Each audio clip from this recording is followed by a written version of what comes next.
by Elvis Presley died too young. He was just 42. Most people know this. They know about his music, they know about Graceland, they know about his stage presence. But many do not know about the complex medical story that led to his death. They do not know about the many medications he was taking. And they might be surprised to hear that medical researchers still study his case. They use him as a real-world example of something called polypharmacy. Polypharmacy means taking many drugs at once. And sometimes it is necessary. People with multiple chronic diseases often need several medications. But sometimes it is not, or sometimes it becomes dangerous. It can lead to bad drug interactions. It can cause worse side effects. It can even lead to death. And Elvis Presley's story is a stark example of this. It might seem strange. Why would serious medical researchers focus on a rock star from the 1970s? He died nearly 50 years ago. Yet his case still appears in medical journals. Think about it. 16 medical research papers have cited Elvis as a case study in polypharmacy. That is a lot. This fact alone tells you his story is more than just celebrity gossip. It is a cautionary tale. It is a lesson. These papers look at different angles. They discuss how his fame affected his medical care. They analyze the types of drugs he took. They question the doctor's role. They explore the ethical problems involved. They even connect his situation to today's opioid crisis. His story is a powerful, real-life illustration of how complex medicine can become. It shows how easily things can go wrong, especially when many powerful drugs are in the mix. And it makes you wonder, what did these researchers find? What lessons are so important they keep bringing up Elvis? What does his tragic end teach us about our own health system? About how doctors prescribe? About how we as patients take our medicines? And what does it say about the ongoing struggle with addiction? These are not easy questions, but Elvis Presley's life and death give us a lot to think about. Number 14, what does Elvis's story tell us about polypharmacy today? That Elvis Presley's death was tragic, but it was also a turning point. It brought a lot of attention to how doctors prescribe drugs. It especially highlighted the dangers of giving too many strong medications. This is polypharmacy, and it is still a huge problem today. His story tells us this is not just an old problem. It is a current one. Many people think polypharmacy mainly affects older adults. And yes, it does.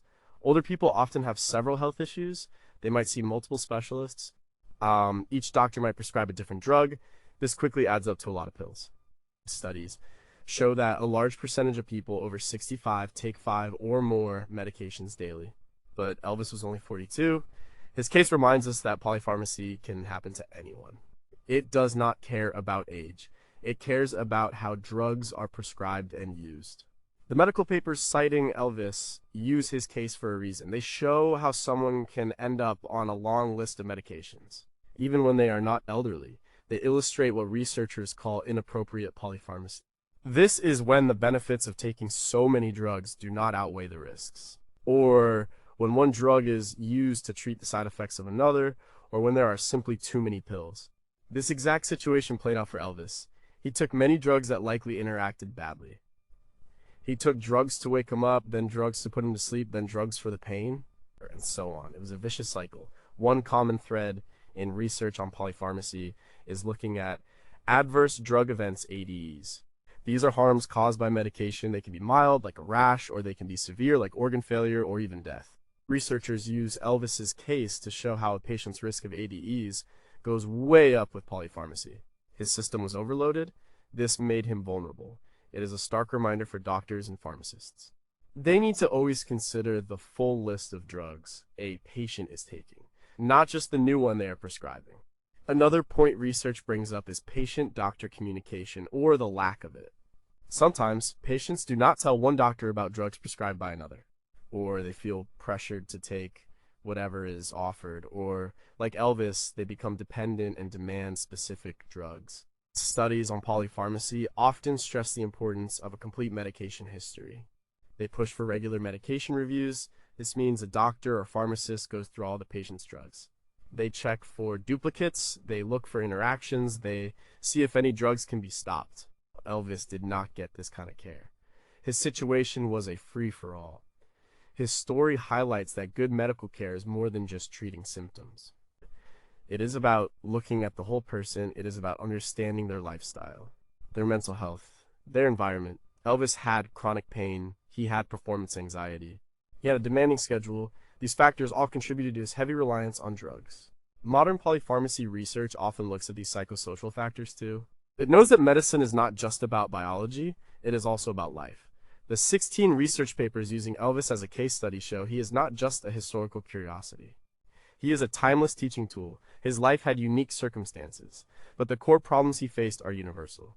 The problems of drug misuse, of dependency, of the dangers of multiple prescriptions, and of the critical need for careful medical oversight. His case is a constant reminder of how easy it is to fall into the polypharmacy trap. For both patients and doctors, we know Elvis took many drugs. We know it contributed to his death. But how well do we really understand the subtle pressures that lead to such extreme polypharmacy? Are there other silent polypharmacy epidemics happening right now, just not with famous people? How much responsibility does a patient truly bear when faced with addiction fueled by prescriptions? And what is the actual risk percentage increase for every additional drug beyond a certain number? Number 13, how did Elvis's fame influence his medical care? Elvis was not just any patient. He was the king. This fact changed everything about his medical care. His fame and wealth created a unique environment, one where normal rules seem not to apply. This is a point many medical papers bring up when they discuss his case. They look at how celebrity status can warp the doctor-patient relationship. Imagine being Elvis. You are one of the most famous people in the world. People adore you. They want to please you. You have nearly unlimited money. You can get almost anything you want. This kind of power can be dangerous, especially when it comes to personal health. Our doctors are supposed to be objective.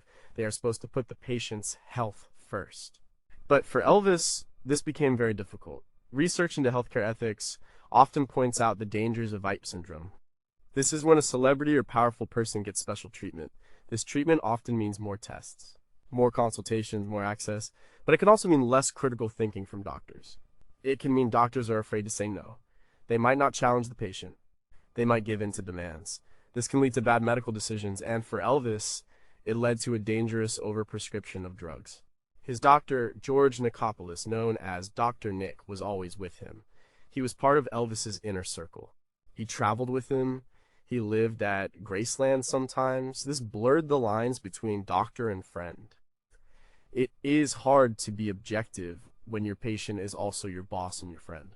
When your livelihood and access to a glamorous life depend on keeping that patient happy. Medical ethics guidelines usually stress the importance of professional boundaries. These boundaries were clearly crossed in Elvis's case. Elvis would often demand specific drugs. He knew what he wanted. He knew what made him feel good, or at least numb. He used his fame to get it. While Dr. Nick admitted under oath that he prescribed large amounts of drugs to Elvis. He said it was a way to keep him functioning and to prevent him from getting drugs from other sources. This reasoning raises serious ethical questions. Was it truly in Elvis's best interest? Or was it an enabling behavior? Studies on addiction often show that enabling a user only makes the addiction worse. It does not help them. The amount of drugs Elvis received was astonishing. Reports show Dr. Nick prescribed over 10,000 doses of sedatives, amphetamines, and narcotics in just 8 months in 1977. That is more than 40 doses a day. No legitimate medical reason supports such quantities for one patient. This pattern of prescribing highlights the influence of Elvis's status. A regular patient would never have received such access. A regular patient would have faced questions. They would have been flagged. But Elvis was not a regular patient. This situation reveals a critical flaw. It shows how power can corrupt the medical process. It shows how the doctor-patient relationship can become dysfunctional. Papers in medical ethics journals often analyze these types of cases. They use Elvis to warn future doctors. They remind them that a patient's status does not change their medical needs. It does not change the rules of safe prescribing. It actually makes it more important to stick to ethical guidelines. Because the consequences of failure can be catastrophic. Elvis's story teaches us that fame is a double-edged sword. It brought him incredible success and adoration, but it also isolated him. It made him vulnerable to those who sought to please him. Even if it meant harming him. His medical care became a reflection of his celebrity, not of sound medical practice. This is a stark lesson for everyone in healthcare, and for those who are famous. How often does IP syndrome still occur today, away from public scrutiny? Are there sufficient safeguards in place to protect powerful individuals from their own desires for prescription drugs? What kind of training do medical professionals receive to handle high-profile patients and their unique demands? And does the fear of legal repercussions from powerful patients silence doctors who know better? Number 12. Who is Dr. Nick and what was his role? The story of Elvis Presley and Polypharmacy is impossible to tell without talking about Dr. George C. Nichopoulos. Everyone called him Dr. Nick. He was Elvis's personal physician for the last decade of his life, and he became a central, controversial figure in Elvis's tragic story. Many of the medical papers that cite Elvis discuss Dr. Nick's role. They examine his prescribing practices, they question his ethics, and they use his case to highlight the responsibilities of a doctor. Dr. Nick started working with Elvis in the late 1960s. He soon became more than just a doctor. He was a constant companion, a confidant, a part of Elvis's inner circle. He traveled with Elvis on tour. He stayed at Graceland. This closeness, while seemingly supportive, blurred the lines. It made a traditional, objective, doctor-patient relationship almost impossible. Elvis had many health problems, chronic pain from old injuries, insomnia that plagued him for years, depression, and a demanding lifestyle that pushed his body to its limits. Dr. Nick prescribed a vast array of medications to help Elvis cope. These included painkillers, sedatives, stimulants, and various other drugs. He said he was trying to help Elvis manage his pain and maintain his grueling schedule. He claimed he was trying to keep Elvis away from street drugs. He argued he was trying to control the situation. But the sheer volume of prescriptions tells another story. Records show that in the 7.5 months before Elvis died in 1977, Dr. Nichopoulos prescribed over 10,000 doses of various sedatives, amphetamines, and narcotics. This number is staggering. It is far beyond any reasonable medical need for one patient. It shows a doctor who was not just treating symptoms, he was enabling an addiction. After Elvis's death, Dr. Nick faced legal trouble. He was indicted on 14 counts of overprescribing drugs. The Tennessee Board of Medical Examiners suspended his license for 3 months in 1981. He was eventually acquitted of criminal charges in 1981. The jury believed his claim that he was trying to help Elvis. They thought he was trying to prevent Elvis from seeking drugs from even more dangerous sources. However, his professional troubles continued. The medical board permanently revoked his license in 1995.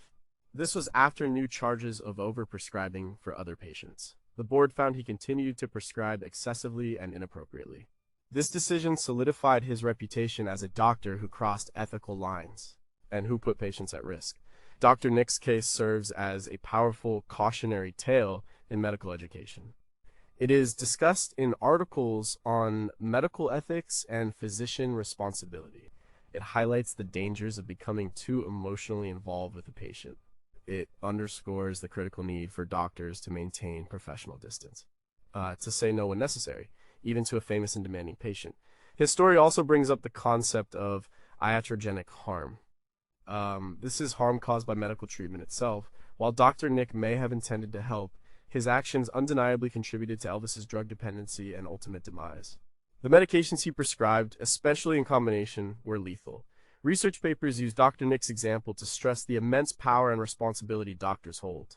They show how misusing that power can have devastating consequences. His actions were a clear failure of professional duty, a failure that ultimately cost a life. Could Dr. Nick's actions be attributed to a lack of understanding of addiction at the time? Was he truly trying to help, or was he blinded by fame and financial gain? How many other Dr. Nicks exist today, providing similar care under less public scrutiny? And what are the systemic failures that allow a doctor to maintain such destructive prescribing habits for so long? Number 11. What was Elvis's medical history leading up to his death? Elvis Presley's health was not great in the years leading up to his death. It was a complex mix of physical pain, chronic illness, and drug dependency. Understanding this history is key to seeing why polypharmacy became such a huge issue for him.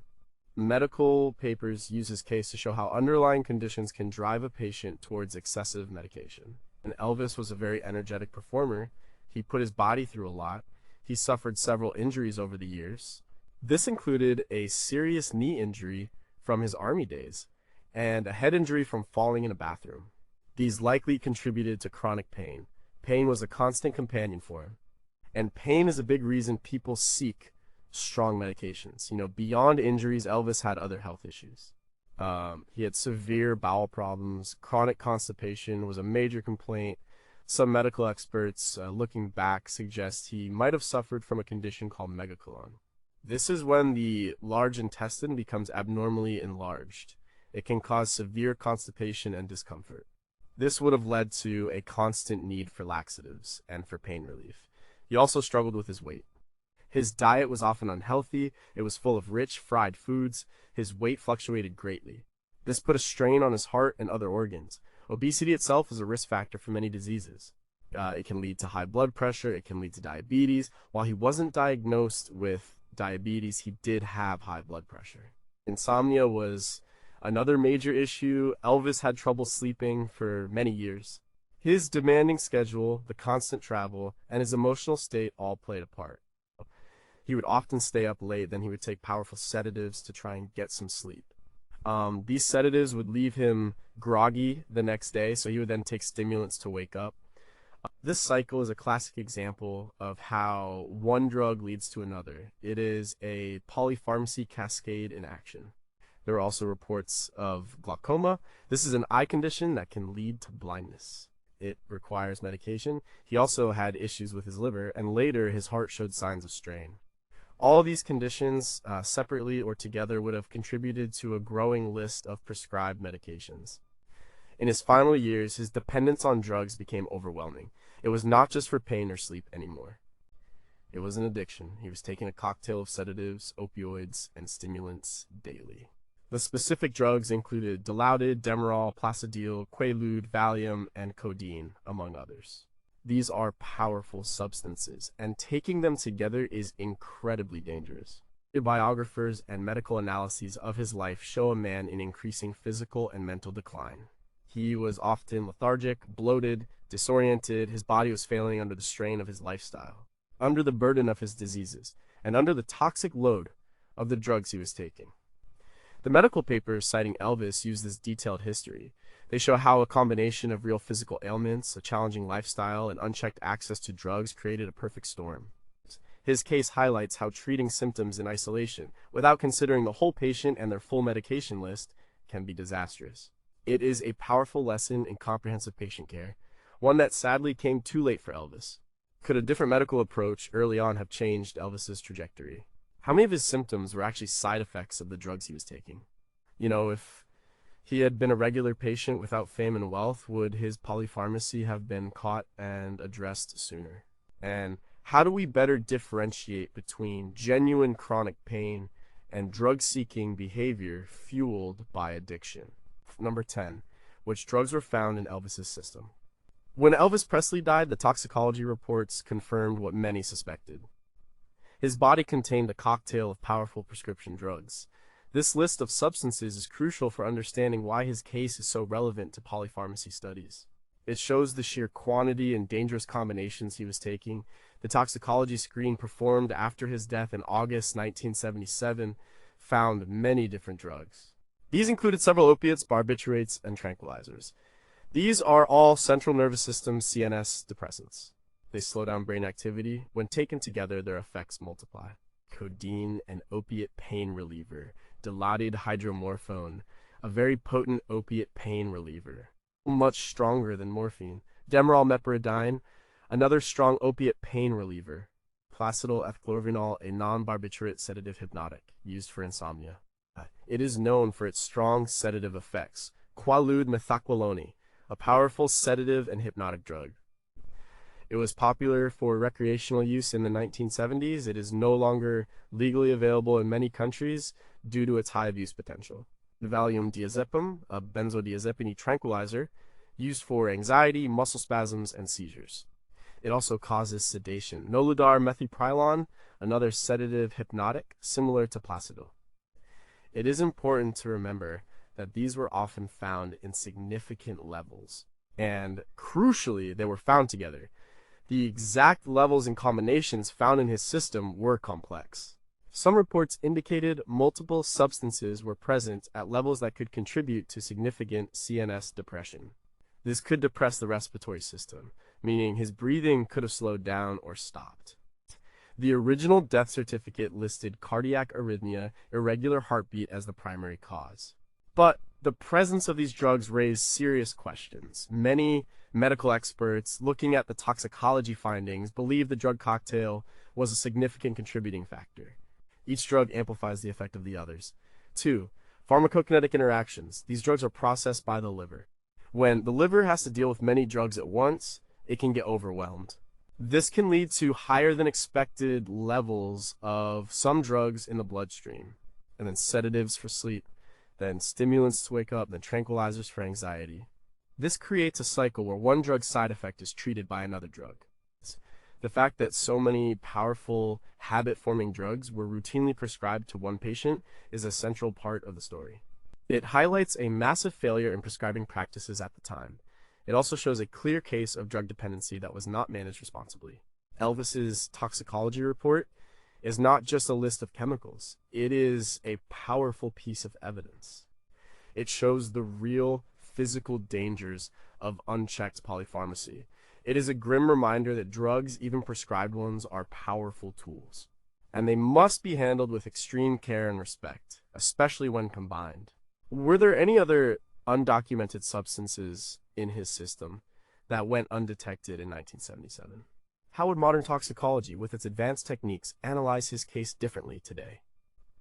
Is it possible that his individual metabolism made him uniquely vulnerable to these drug combinations? And what truly constitutes a lethal level when so many drugs are interacting simultaneously? Number 9, what is the polypharmacy cascade and how did it affect Elvis? The idea of a polypharmacy cascade is critical to understanding Elvis's story. Medical researchers often use his case to explain this dangerous cycle. It is a process where one drug is prescribed, and it causes a side effect, then another drug is prescribed to treat that side effect, and so on. It creates a chain reaction of medications, and it often leads to more harm than good. To manage this, he was prescribed strong opioid painkillers like Dilaudid and Demerol. Plus, Elvis had long-standing insomnia issues. Also, some of his stimulants taken during the day would wear off, leaving him wired. So, he needed something to sleep. 3. Treatment for side effect 1 sedatives hypnotics. Or Dr. Nick prescribed powerful sedatives like Placidil, Quaalude, and Valium to help him sleep. These drugs force the body to relax and shut down. 1-4. Side effect 2, daytime grogginess lethargy. After taking heavy sedatives, Elvis would wake up feeling extremely groggy and sluggish. He had a demanding schedule of performances and appearances. He could not afford to be sleepy. These would give him a burst of energy and focus. 6. Side effect 3, anxiety agitation. Stimulants, while providing energy, often cause anxiety, nervousness, and agitation. They can also prevent sleep later. 7. Treatment for side effect 3, more tranquilizers, sedatives. To calm the anxiety from the stimulants, he would take more tranquilizers like Valium, which in turn would lead back to more grogginess and sleep problems. 8. Side effect 4, constipation. A common and severe side effect of opioid painkillers is constipation. For Elvis, with his already existing bowel issues, this was a major problem. This was a constant battle for him. This cycle shows how a patient can end up on a dizzying array of medications. Each one added to counteract a problem caused by another. It is a medical treadmill. And for Elvis, it was a treadmill to disaster. Medical papers highlight the polypharmacy cascade as a warning.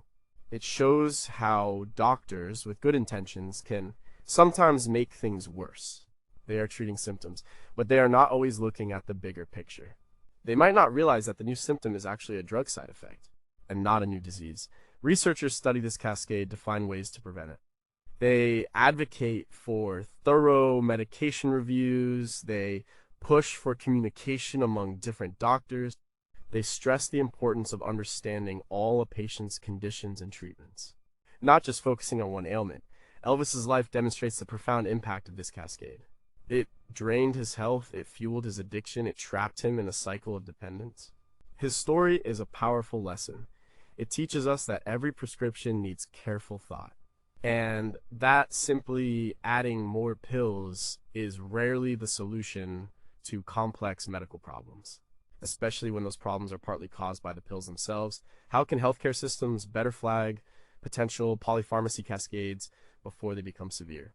Are doctors adequately trained to identify and stop these cascades, especially when faced with demanding patients? What percentage of current polypharmacy cases are due to such a cascade versus legitimate multimorbidity? And is there a point of no return in a polypharmacy cascade where reversing it becomes almost impossible?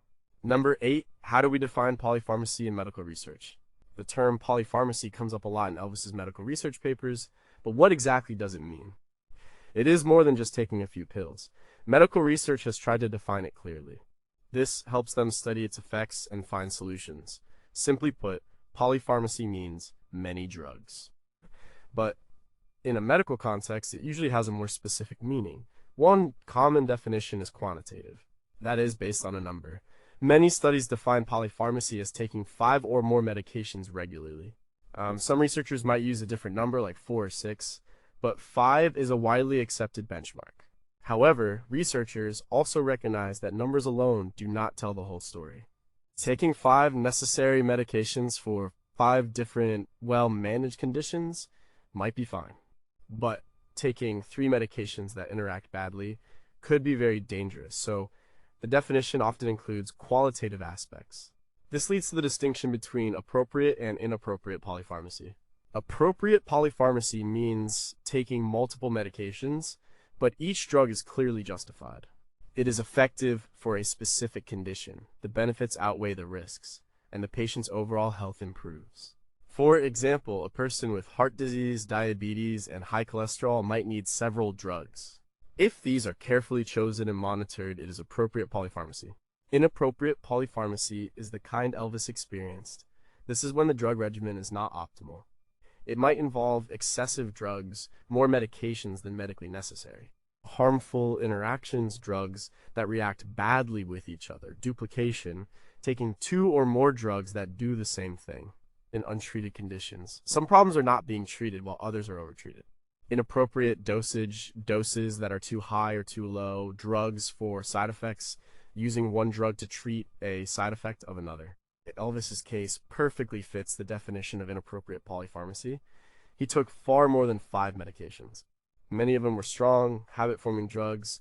They interacted dangerously, and they were used in a cascade to treat symptoms often caused by other drugs.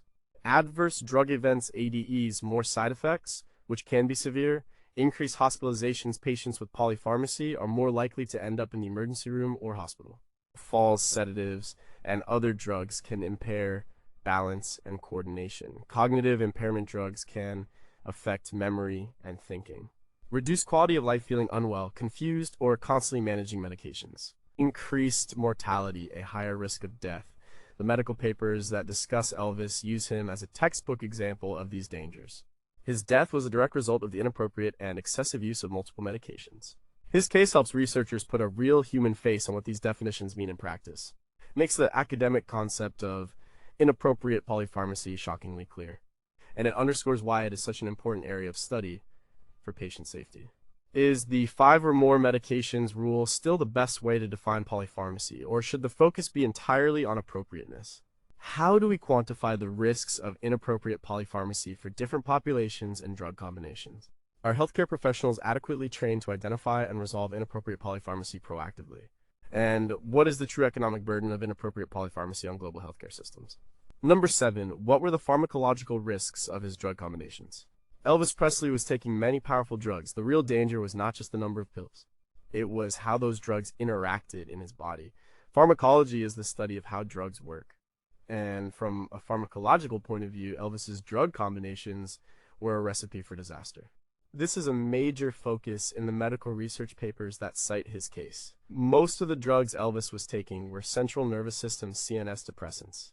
These drugs slow down brain activity. This includes opioids like Dilaudid, Demerol, and codeine. These treat pain but also cause sedation and depressed breathing.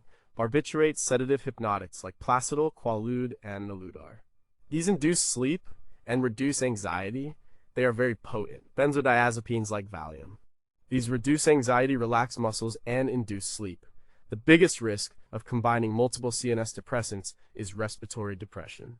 This means your breathing becomes shallow and slow. Eventually, it can stop altogether.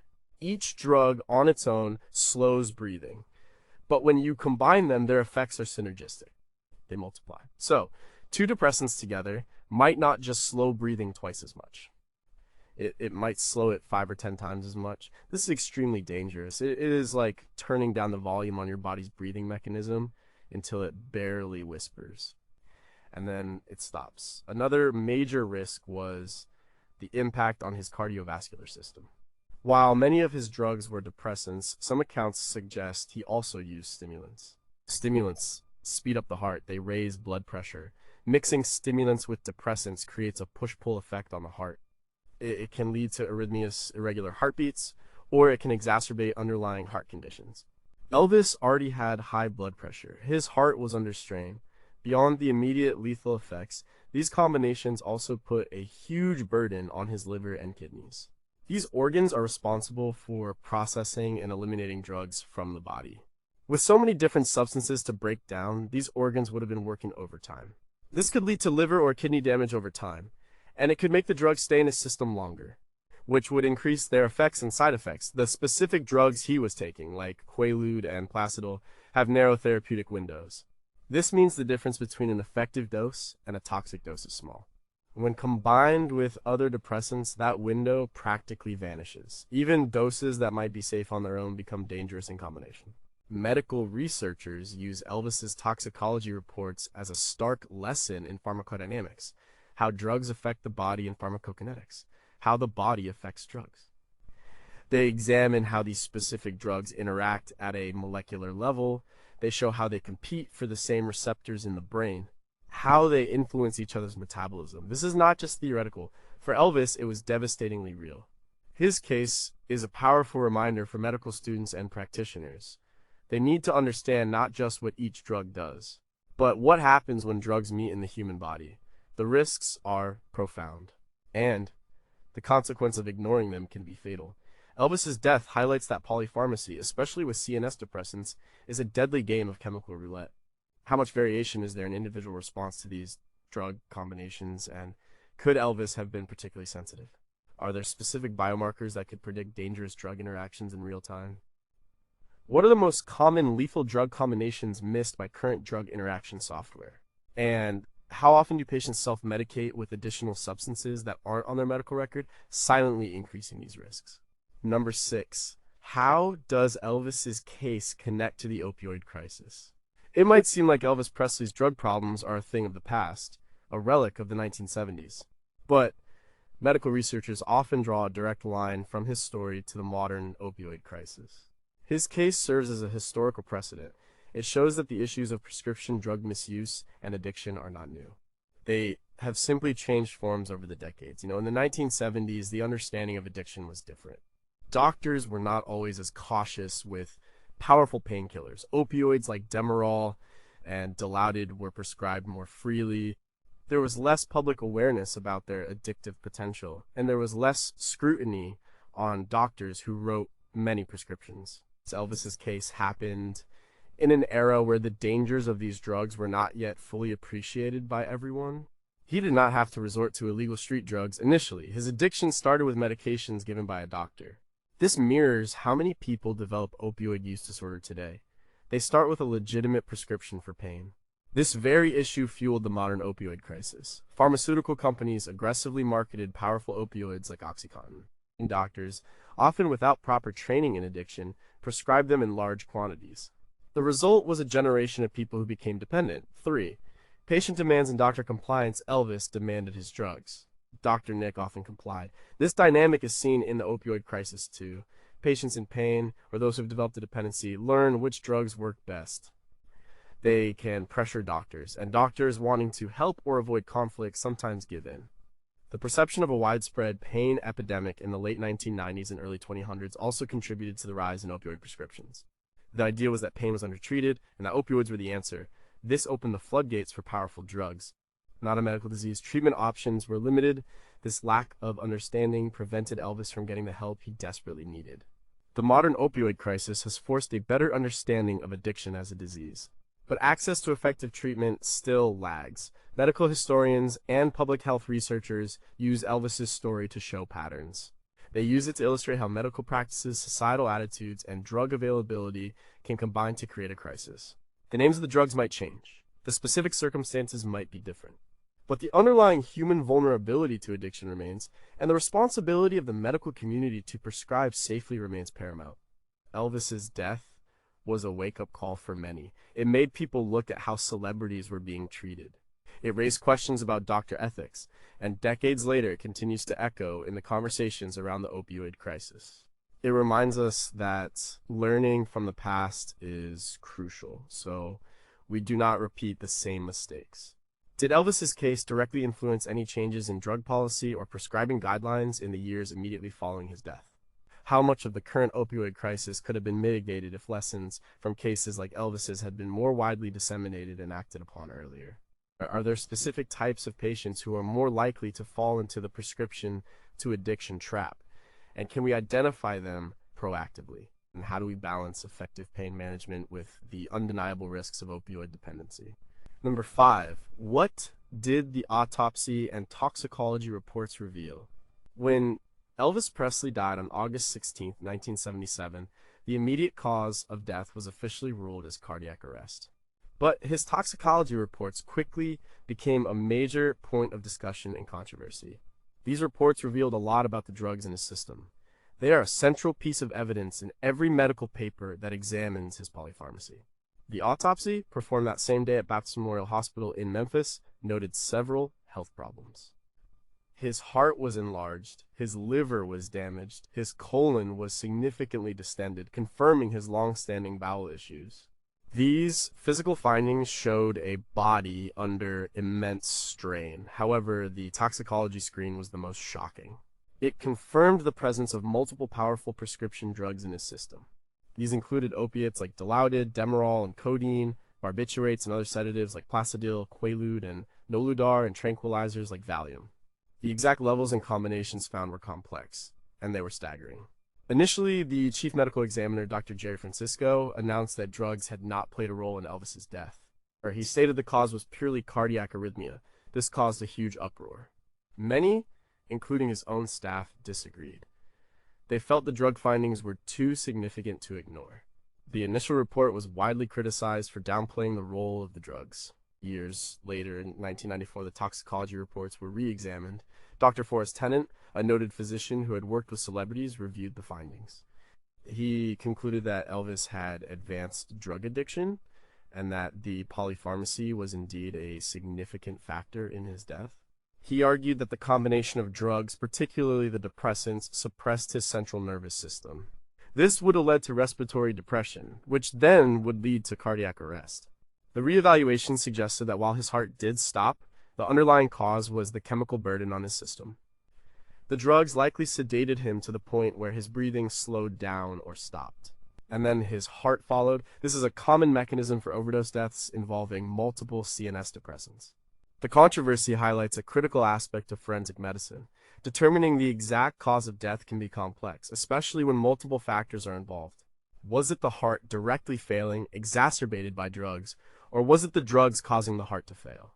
For medical researchers, the specifics matter. They use Elvis's case to illustrate the challenges of attributing cause when polypharmacy is present. The autopsy and toxicology reports are not just about Elvis, they are about the dangers of unchecked prescribing. They are about the synergistic effects of multiple drugs. They are about the need for careful medical investigation. And they are about the lasting questions that arise when a famous life ends prematurely under a cloud of controversy. His death certificate may have listed cardiac arrest, but the research papers citing his case tell a more complete and far more cautionary story about the role of polypharmacy. If a similar case happened today, would a medical examiner be able to definitively separate the cardiac failure from the drug-induced effects? Are there still biases in how celebrity deaths are reported or investigated? How precise can toxicology be in determining the exact dosage and timing of drug ingestion in a polypharmacy case? And what legal ramifications should doctors face if their prescribing practices are directly linked to such a death? Number 4. What ethical lessons did Dr. Nick's case teach physicians? The saga of Dr. George Nicopolis, Elvis Presley's physician, is packed with ethical lessons for the medical community. His eventual loss of license was not just about breaking rules, it was about betraying the fundamental trust and responsibility a doctor holds. Medical ethics journals and textbooks often use his story as a case study. They highlight the boundaries that must not be crossed. At the heart of Dr. Nick's ethical failures was the concept of do no harm, non-maleficence. This is a core principle in medicine. While he may have believed he was helping Elvis, his actions ultimately caused great harm. He prescribed drugs in quantities that were medically unsound. He enabled an addiction. He prioritized Elvis's demands over his long-term health. This directly violated his duty to protect his patient. Another major ethical breach was the issue of patient autonomy versus physician responsibility. So patient autonomy means a patient has the right to make their own decisions about their body and care. But this right is not absolute, especially when a patient is impaired by addiction, or when their demands are clearly harmful. A doctor has a responsibility to guide, and if necessary, refuse requests that endanger the patient. Dr. Nick largely failed to do this. He often gave in to Elvis's demands for specific drugs. This showed a lack of professional resolve.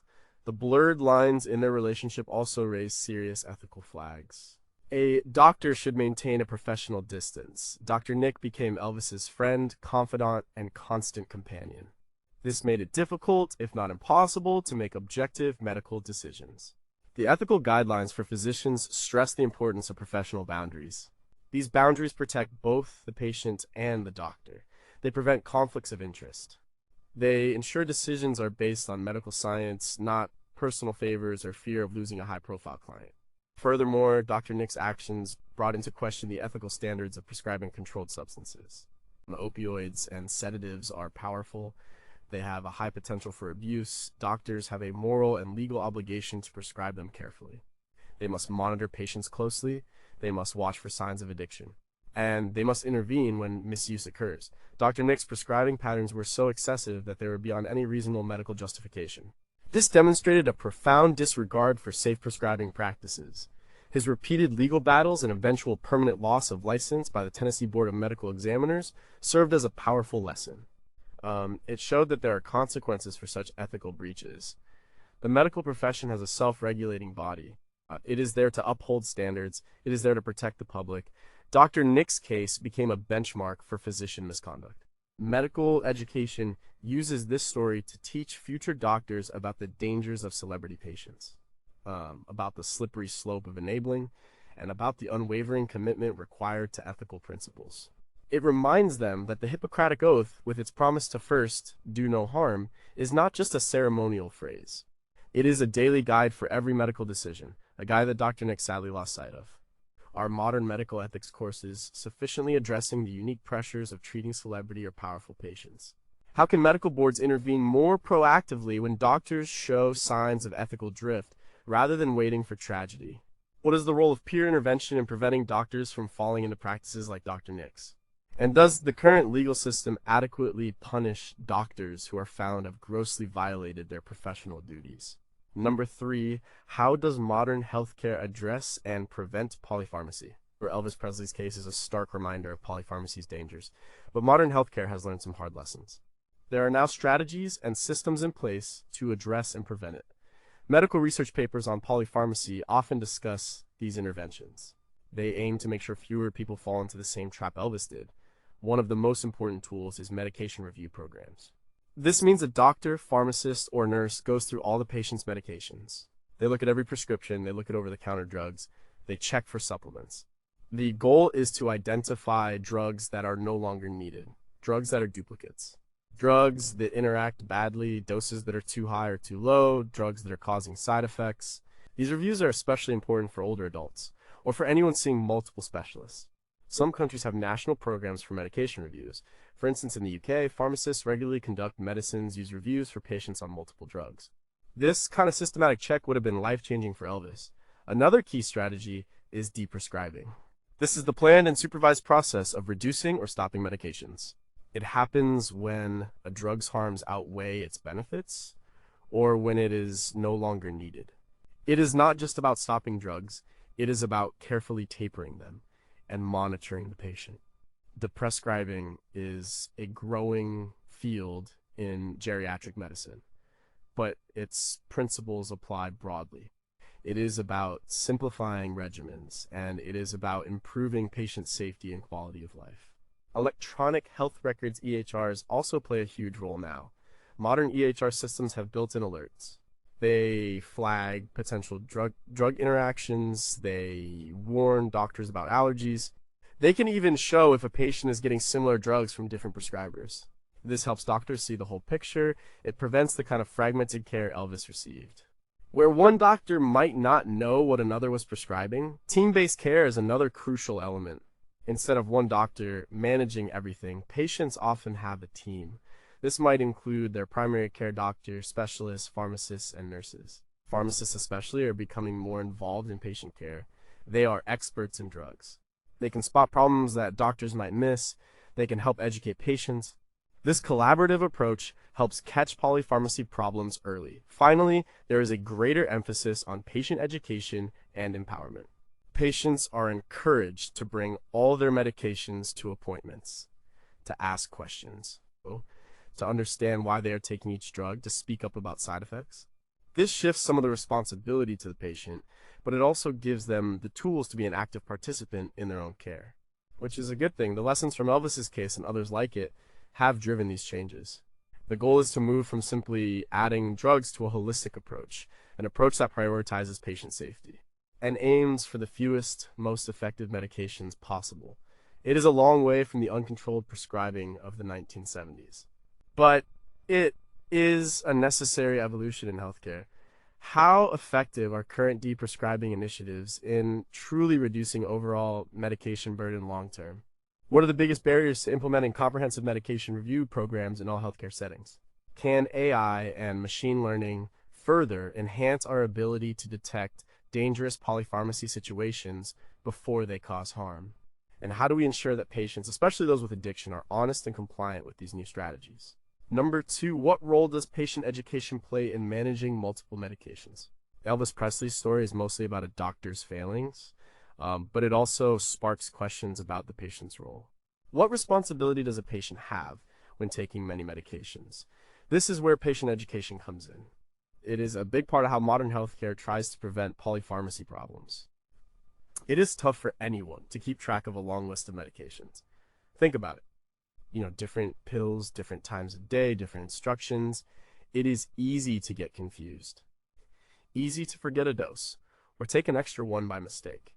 This is why patient education is so important. Patients need to understand what each drug is for. Why are they taking it? What condition is it treating? They should not just take a pill because a doctor said so. They should know its purpose. This helps them connect the drug to their health, and it helps them question if a drug is still needed. They also need to know about potential side effects. Every drug has them. Some are mild. Some are severe. Patients should be aware of what to look out for, and they should be encouraged to report side effects to their doctor. Often, a new symptom is just a side effect of a drug already being taken, not a new problem that needs another pill. Crucially, patients must be encouraged to tell ALL their doctors about ALL their medications. This includes prescription drugs, over-the-counter medicines, vitamins, and herbal supplements. Many people see different specialists. The heart doctor might not know what the pain doctor prescribed. This is a common setup for bad drug interactions. Patients are the only ones who can bridge this gap. They are the common thread. For Elvis, this communication broke down entirely. His doctors were likely complicit, but his own demands and dependence meant he wasn't openly communicating his full drug use. He wasn't taking an active role in his own medication management. He was a passive, or even demanding, recipient. Research in health literacy shows that many people struggle to understand complex medical information. They might not grasp the risks of polypharmacy. They might not feel comfortable questioning a doctor. This is where healthcare providers need to step up. They need to explain things clearly. Use plain language, avoid jargon, provide written instructions, and encourage questions. Patient education also helps address the stigma of addiction. In Elvis's time, addiction was highly stigmatized. People might have hidden their drug use. They might have been ashamed to ask for help. Even today, despite better understanding, stigma remains. Patient education can help create an environment where people feel safe to talk about their struggles. to admit dependency and to seek help without judgment. The goal is to turn patients into informed partners in their care, not just passive recipients of prescriptions. When patients understand their medications, they are less likely to make mistakes. They are more likely to adhere to their regimen, and they are more likely to spot potential problems. As Elvis's story highlights what happens when this crucial component is missing, or when it is overwhelmed by other factors like addiction and celebrity. Patient education is a quiet but powerful weapon against the dangers of polypharmacy. How effective is current patient education in genuinely altering medication adherence and safety behaviors? So, what are the most common reasons patients fail to report all their medications to their healthcare providers? Could digital tools and apps play a more significant role in empowering patients to manage their own polypharmacy? And how do we educate patients about day prescribing without causing fear or a sense of abandonment? Number one, why do medical researchers still look at Elvis's case? It has been nearly 50 years since Elvis Presley died. So why do medical researchers still bring him up? Why are there 16 medical research papers citing him as a case study in polypharmacy? The answer is simple. His story is a powerful, timeless, and perfectly documented example of what can go terribly wrong. It serves as a benchmark. It is a cautionary tale that continues to teach new generations of medical professionals. First, Elvis's case is exceptionally well documented. Because he was so famous, nearly every detail of his life, including his medical history and the circumstances of his death, has been scrutinized. Biographies, newspaper articles, court transcripts from Dr. Nick's trials, and even reevaluations of his autopsy reports all contribute to a rich body of information. This level of detail makes his case invaluable for study. Researchers have a real-world example they can dissect. They can analyze the sequence of events. They can link specific drugs to specific symptoms and outcomes. Second, his story highlights universal principles of addiction and polypharmacy. While his fame made his situation unique, the core problems he faced are common. Chronic pain, insomnia, weight issues, the desire for quick fixes, the vulnerability to addiction. The dangers of combining multiple powerful drugs. These are not unique to rock stars. They affect people from all walks of life. His case puts a human face on these abstract medical concepts. It makes the risks tangible. Third, it serves as an enduring lesson in medical ethics and physician responsibility. Actions of Dr. Nick continue to be a prime example of physician misconduct. His case illustrates the dangers of blurred boundaries. It shows the perils of enabling. It demonstrates the critical importance of upholding professional standards, no matter how powerful or demanding the patient. For medical ethics students, Elvis's story is a vivid, real-life scenario to analyze. It makes the academic discussions about duty and harm much more impactful. Fourth, Elvis's death predates many modern polypharmacy management strategies. When Elvis died in 1977, there were no widespread medication review programs. And electronic health records with drug interaction alerts were decades away. The understanding of addiction as a disease was rudimentary. His case shows the consequences of a system lacking these safeguards. It highlights the progress that has been made, and it underscores why those advancements are necessary. It is a before picture for modern medical care. Fifth, his story continues to resonate culturally. Elvis is an icon. His name grabs attention. This helps draw readers to complex medical topics that might otherwise seem dry or technical. Using Elvis makes polypharmacy relatable. It makes it memorable. This helps medical education stick. The 16 research papers citing Elvis as a case study are not just dwelling on the past. They are using the past to inform the present and the future. They are asking how we can prevent similar tragedies. They are refining our understanding of drug interactions. They are shaping our approaches to patient care. And they are reminding us that behind every complex medical condition, there is a human being. Elvis Presley's life may have ended too soon, but his medical story continues to live on. It provides invaluable lessons that echo through the halls of medicine, lessons we still desperately need to learn. Will there be another Elvis whose story becomes such a pervasive and timeless medical teaching tool in the future? As drugs and medical practices evolve, will the core lessons from Elvis's case remain relevant, or will new challenges emerge? How do we ensure that new generations of healthcare professionals deeply internalize these historical lessons rather than just intellectually acknowledging them? and what unexpected or overlooked aspects of Elvis's case might future research still uncover that could change our understanding of polypharmacy.